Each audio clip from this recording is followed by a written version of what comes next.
So, give you a little recap about the house. It's on the south side of Chicago. I'm not giving out addresses. I used to give out addresses, and I thought, you know what? Sometimes people will, know that the house is vacant. They'll do a walkthrough. They'll see the alarm system situation, and I want them pacing out the property on the broadcast here. So we're on the south side. You can hear trains, so you know we're close to a train station. And it's funny because when I in the study group, when I talk about market analysis and what areas, one of the first things I do is I look at the crime.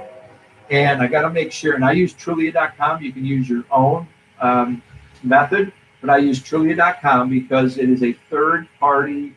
It's objective. It's all based on the crime statistics in an area. So it'll show you from a very light blue to very dark blue, and it can change in Chicago neighborhoods. It can change within the block. And what got me thinking about that is you hear those railroad tracks. I wouldn't do the property on that side of the tracks in this area because it changes very quickly.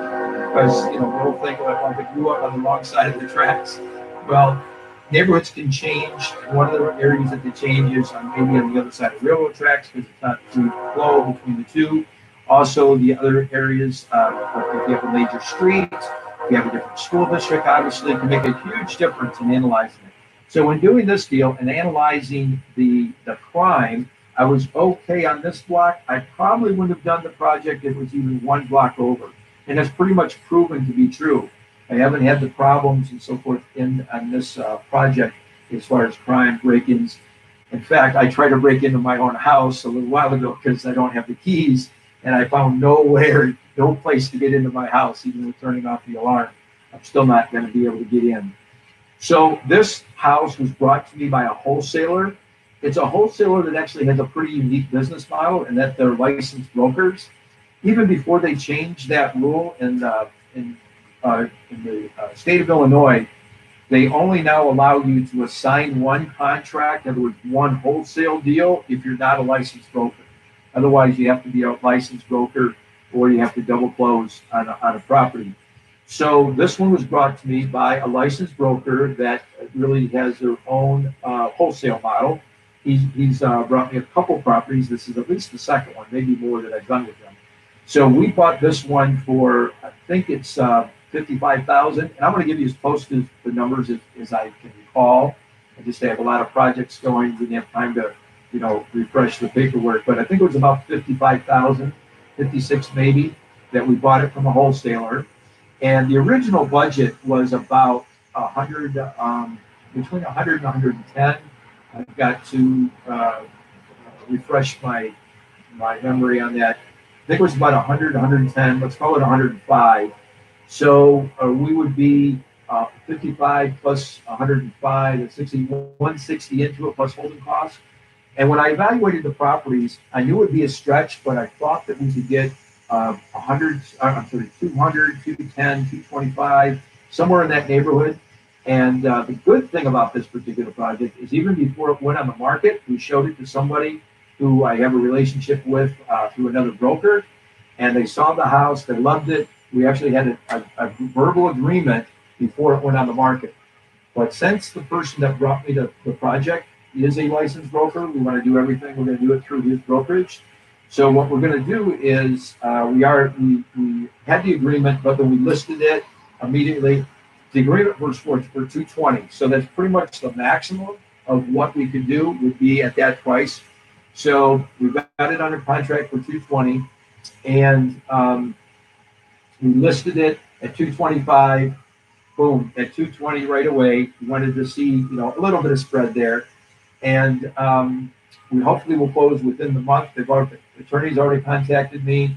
We've negotiated. They're not even going to get a home inspection. I'm going to give them a home warranty instead. There's a lot of things that we negotiated to get the deal done fast, because there's a family where it's the mother and daughter moving in. They're both on leases right now that expire at the end of the month. So they're trying to get in the house as soon as possible. So we're doing everything we can to expedite that process. And everything seems to be, going smooth so far. So again, with that spread, you think, wow, that's good. But I did have trouble with contractors. And to me, Contractors are the biggest risk. And if you're going to be a flipper or rehabber, especially that bigger project. So this is a gut rehab. Obviously, at that price point, it's a gut rehab. If you're going to do gut rehabs, by far, I think your biggest risk is the contractor, because that's a huge part of the equation. Think about it. We got it for 55, and we put double of that. What's going to be the rehab budget, double of what we bought the property for. So, you can analyze the property, which we did. We analyzed it well. I think that I've sold, I hate to say this, I don't want to jinx myself or be wrong, but there is a good chance that all the flips I've done, we've sold it at or above my initial estimated, my ARV, my after rehab value, and a couple of reasons why. One, we've done a good job on the rehab and we're getting top dollar, but also two, I'm pretty conservative when it comes to that ARV, that after rehab value. So I'm pretty conservative when it comes to that. So hitting that or exceeding that is not that uncommon. And in fact, I think I've done that every single time on this. So this project was funded with an equity partnership model. Most of my flips are done, and rehabs are done through an equity partnership model. That is a model or a strategy that they teach you at Renatus. The instructors of that, Darren and Kendall, they've raised millions of dollars using this strategy. I have as well, probably raised over $2 million for my flips with this strategy. Basically, what it is that I set up an LLC, a limited liability company, and then I attract. Car's going so fast here. Didn't want you to, the noise to stop. What I was saying. So what I do is I set up an LLC, a limited liability company, and then I network with partners, and the partners are what's called equity partners. So they provide the funding for it. They provide the money for the business. So people say, well, are you getting equity partners for a flip? No, I'm getting equity partners for a business, for an LLC, and that business happens to be flipping properties right now. But it could turn in a minute. If we flip this one, maybe we go into rentals. Maybe we go into short-term rentals and advertise them on Airbnb. Maybe we do notes, seller finance notes. There's so many strategies that are taught at Renatus that we can pivot at any given time with this business model. The other thing that this LLC model does, in addition to raising capital, is a lot of times we're able to get properties maybe $10,000 less than the other bidders. And that's because we have the money sitting in an LLC and it's in a business account. So on another property that I did last month, we got that for at least $10,000 less than the highest bidder, because that seller had gone through a bad experience where someone was using a hard money lender and they thought they had the deal. They put it off the market. They waited a month and it never sold. They never closed. So when it went back on the market, the fact that our offer was less by $10,000, but we weren't using hard money, we weren't even using conventional lending, we had money. I could show them a screenshot of our checking account, which had the funds available to write them a check on the spot and to buy the property. So that's one way that strategy helps you leverage cash. Cash is king, as they say. And you can get properties at a bigger discount if you're able to close quickly, because we can say, hey, we'll close in a week. Whenever you want to close, you can let us know. We're ready to go. So that's big. And then with this equity model, that's one of the advantages that you have. So in my particular model, you can do it anywhere. In my model, when we raise the funds through this equity partnership model, after we flip it, there's a profit. I get 50% of the profit and they get 50% of the profit.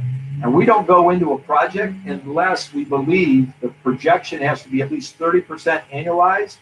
Because think about that. If it's 30% annualized and I'm getting 50% of that, that's 15%. And my equity partners then would be getting 15%.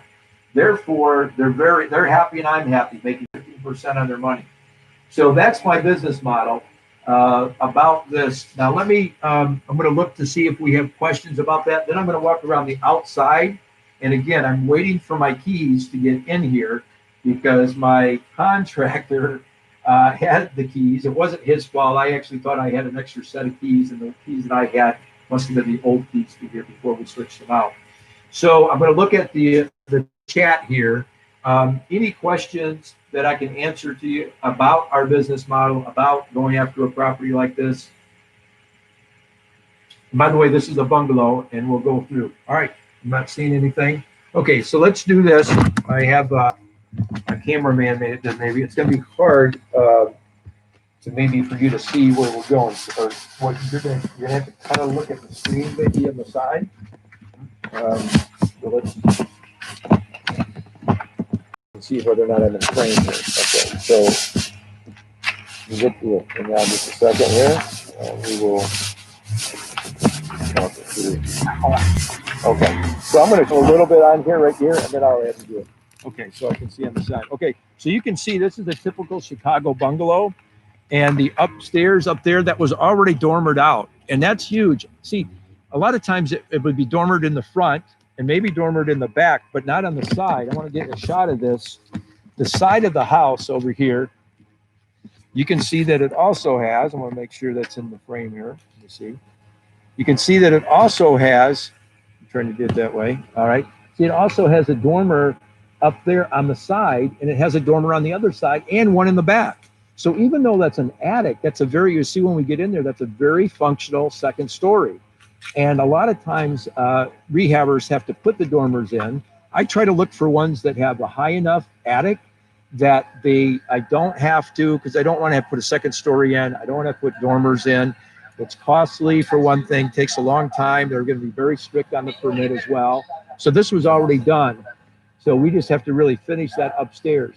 But I also will look at a property that, let's say, just has a front and back dormer, but it will have a high enough ceiling. It'll have a high enough ceiling there that we can still finish that attic and make it look like an upstairs. So yeah, I'm trying to. The only thing is, you got to see the screen when you walk there. There we go. Oh, it's pretty good. Yeah, so there's the door. You might be able to see a little bit better now. That's good. Good right there. So anyway, that's the dormer on the side. This is about a lot and a half here. Go towards the back. The brick's in great shape. I mean, the exterior, we did put a new roof on it. The brick is in absolute great shape. A lot of times, here's what you got to look for. It took me a while. When I do a lot of these brick projects, what you'll see happening a lot is what's called the lentils. The lentils will start rusting out. And when that does, the windows will sag, the framing will sag, and you'll start to get a run in the brick. But this is great. So look at the corner of the brick. You're not seeing any of that run. It'll be like a zigzag like that. Even here, you get maybe a little bit. We'll come and see. You got a little bit going on right here. This is what I'm talking about. Okay. So they did address this a little bit. All right, that's good. So this is the lentil down here. It's actually capped. Sometimes they want them open, so because sometimes they cap it. If it's not sealed well, it'll rust out more. But this is the lentil here, and over time, as this starts to rust out and sag, this will start. See this little thing right here? Now that's not bad. It ends about right here. But you'll see on some of these projects, you think, oh, the brick looks good, and you'll see a run like this, and you'll see a crease like that go in that direction. You'll see one go like. Not even really anyone over here at all. So this is good. And the windows up there, usually you'll see that. So this was really very good on the outside. So come on back here. Yep, you're good, Mark. Okay, this we had to, we put new siding on this. So this is a back porch, a little mudroom. We didn't have any of these. So when you're rehabbing a property, you got to think about a couple things. One is, what will the end user want? So that's one. But the other thing is, you got to think about the inspector. What's the inspector going to require? And it's not just the inspector for the permits, which we have to go through here in the city of Chicago, but it's the third-party inspector. So normally when someone puts a bid on a house and they're going to buy a house, they're going to pay for their own inspection. They're usually paying $300 to $500 for an inspection. Well, that inspector also will go through and they'll put their little spin, what they say, oh, this needs to be tightened up, or this is brand new, but they could, oh, this is not sturdy enough. They could do that. Then you also have a lot of these houses that I do, most of my buyers are FHA buyers. FHA has their own appraisal and inspector.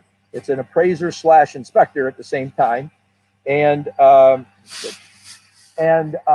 will go through, and there's some things, like here, for an example.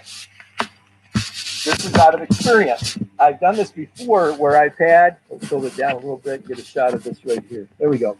All right, so see this guardrail right here? So I did a project once and we didn't even think about putting that on there. It was just a few steps down there, but the FHA appraiser is the one that required us to do that. He had to come back and see that. The third party inspector didn't catch it, didn't care about it. It is a little bit, dangerous there. But the FHA inspector, they wanted to make sure we had that. So this is some of the stuff that we had to do, based on the experience of it. Over here, you'll see that we have all hooked up for AC. Normally what I do is I don't put the AC in until we get very close to closing within maybe the next week. This is a pretty good area, and this is a little pocket in here where you can't see it, but why take a chance, right? Why have a AC unit out there exposed to the weather and everything, weeks and weeks or months before we're ready to close. So I don't have a key to the garage, but that's a brand new garage as well. I thought I could salvage the other garage. It's one of the things that came in as a bigger expense for us, was knocking down that old garage, building a new garage. And then over here, we'll have, just stay right there and just turn right there. All right, we're gonna have to I'm getting a bid to take down this tree. They want that down, but look, they got 2 parking spots here, plus a 2-car garage. So in the city of Chicago, they have 4 parking spots off of the street. That's pretty uncommon. It's very attractive. So this couple is really excited about this. Let's see the dorm. We'll do the dormer on the top side. So this is the dormer, how it's dormered out there on the top.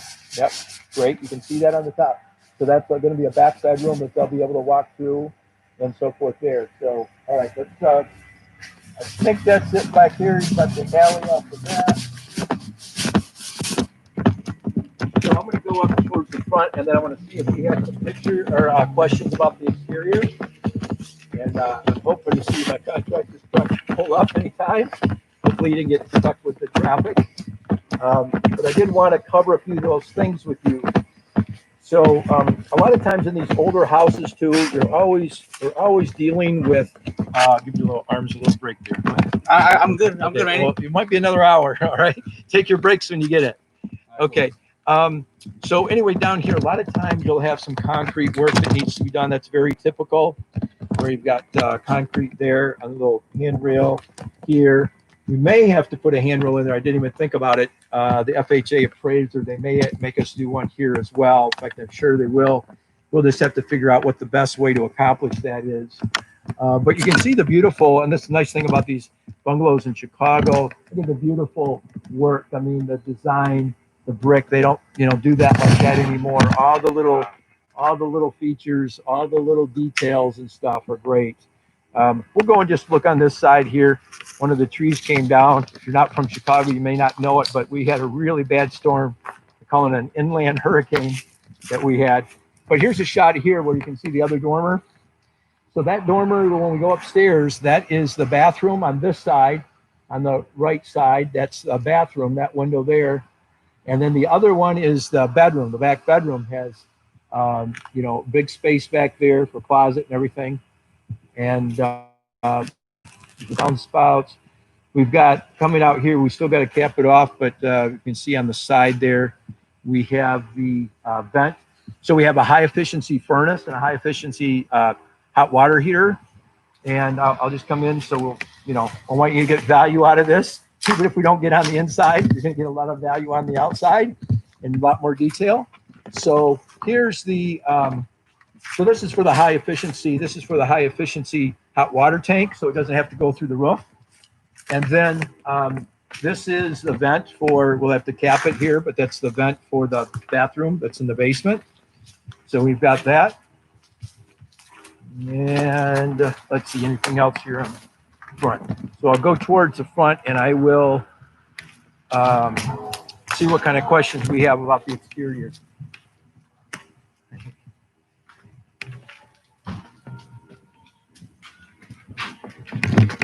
Okay. So I'm a live broadcast right now, and I don't have my key to get in. I'm waiting for Valdez to come here with my key. And if he comes, if you want to walk through this, fine. Okay. So let me look to see if we have questions here. Square footage. Let's see. Yeah, the square footage, I believe it's a little over, it might be 3,100. And that's the nice thing is when you can finish that attic, it's like a whole other upstairs. It's about 1,400, I think, on the first story, and a little less, obviously. The attic was about maybe 700 on that third floor. There he is. Praise God. He is there with the key and right on time. And then the basement we finished, so that's square footage as well. So let me see what other questions we have here. This information online about the business model. Deb, about the business model, that's the Renatus. You know, you can go to my YouTube channel, but be a little plug for my YouTube channel.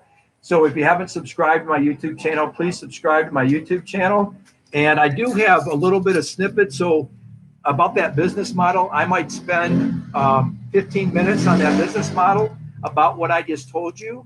But if you take the Renatus classes, you've got 7 hours of that from the person that I learned from. So that's definitely the place to go.